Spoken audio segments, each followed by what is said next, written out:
ಸೃಷ್ಟಿಸಿ ರಾಮನ ದೇಶವಧೆ ಮಾಡುವುದಕ್ಕೆ ಮುಂದಾದೆ, ರಾಮನ ಆತ್ಮವಿಶ್ವಾಸ ಭಂಗ ಮಾಡುವುದಕ್ಕೆ ಮುಂದಾದೆ.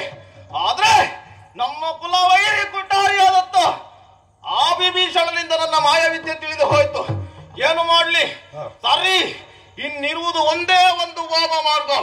ಇಡೀ ಕಪಿ ಸೇನೆಯೇ ನಾಶ ಆಗಬೇಕು ಅಂತಾದ್ರೆ ಮಾಯನಿ ಕುಂಬಿನ ಸೇರ್ತೇನೆ. ಪುರೋಹಿತರನ್ನ ಕರೆಸಿಕೊಂಡು ವಾಮ ಸೇನೆಗೆ ಕೊಲ್ಲುವುದಕ್ಕಾಗಿ ಮಾರಣೋತ್ತರ ಮಾರಣೋತ್ತರ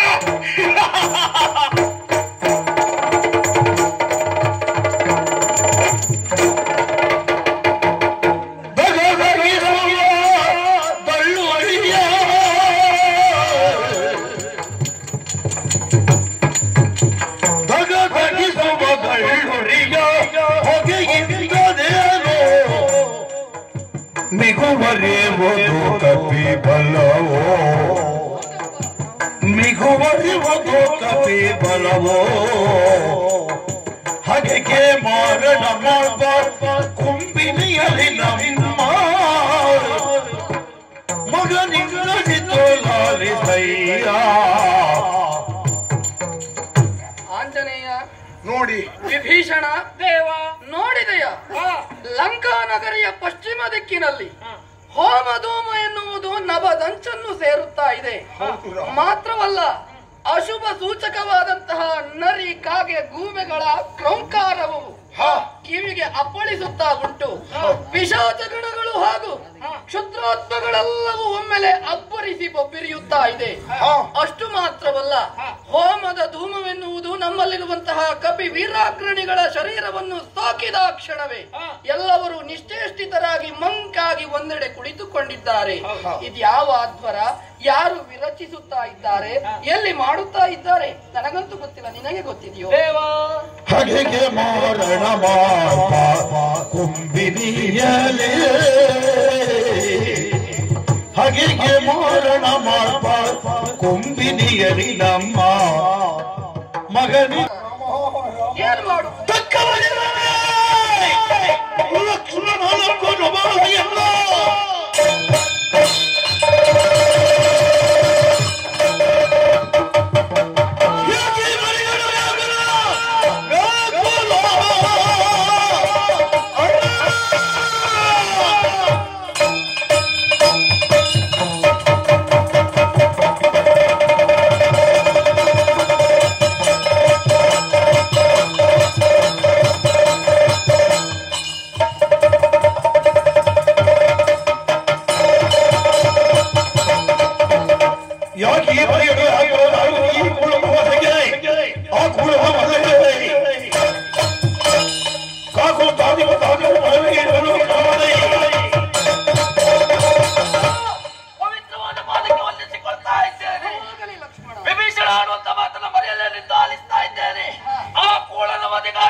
ಉಲ್ಲಾಸಗಳು ಪ್ರಬಂಧ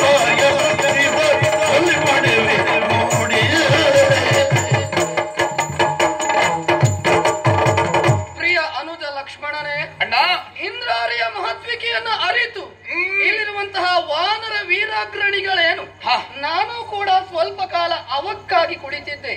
ಆದ್ರೆ ಆತನನ್ನ ನೀನು ಕೊಂದು ಕಳೆಯುತ್ತೀಯ ಎನ್ನುವುದಾಗಿ ವೀರೋಕ್ತಿಯ ನುಡಿಗಳನ್ನ ಸಿಡಿಲಿನಂದದಿ ಉಚ್ಚರಿಸುತ್ತಾ ಇದ್ದೀಯ. ಹೌದಣ್ಣ. ಅವನನ್ನ ಕೊಲ್ಲುವುದು ಅಷ್ಟು ಸುಲಭವಲ್ಲವಂತೆ. ವರ ಫಲಾನ್ವಿತನಂತೆ. ಕೆಲವೊಂದಿಷ್ಟು ನಿಯಮಾನುಷ್ಠಾನಗಳನ್ನು ಅನುಸರಿಸಿಕೊಂಡು ಬರಬೇಕಂತೆ. ನಿಮ್ಮಿಂದ ಸಾಧ್ಯವಾದೀತೆ?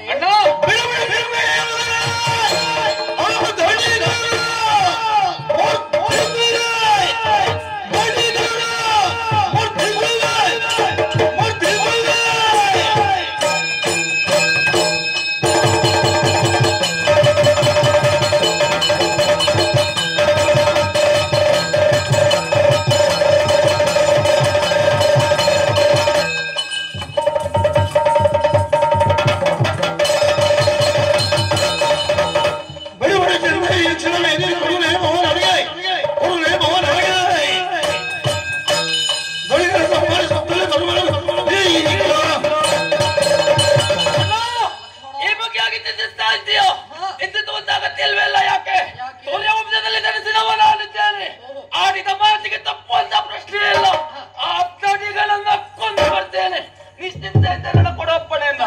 ವಂಶಿಗನಾಗಿರುವಂತಹ ನಿನ್ನ ನುಡಿಯಲ್ಲಿಯೂ ಹಾಗೂ ಆಡಿರುವಂತಹ ಉಚ್ಚಾರದಲ್ಲಿಯೂ ಸೂರ್ಯ ಕಿರಣದ ಪ್ರಖರತೆಯನ್ನು ನಾನು ಕಾಣ್ತಾ ಇದ್ದೇನೆ. ಇನ್ನೇನೋ ಒಂದು ಮಹೋನ್ನತಿಯನ್ನು ಸಾಧಿಸ್ತೀಯ ಎನ್ನುವಂತಹ ವಿಶ್ವಾಸ ನನಗುಂಟು. ಜಯಶೀಲಿತನಾಗಿ ಬಾ. ನಮೋ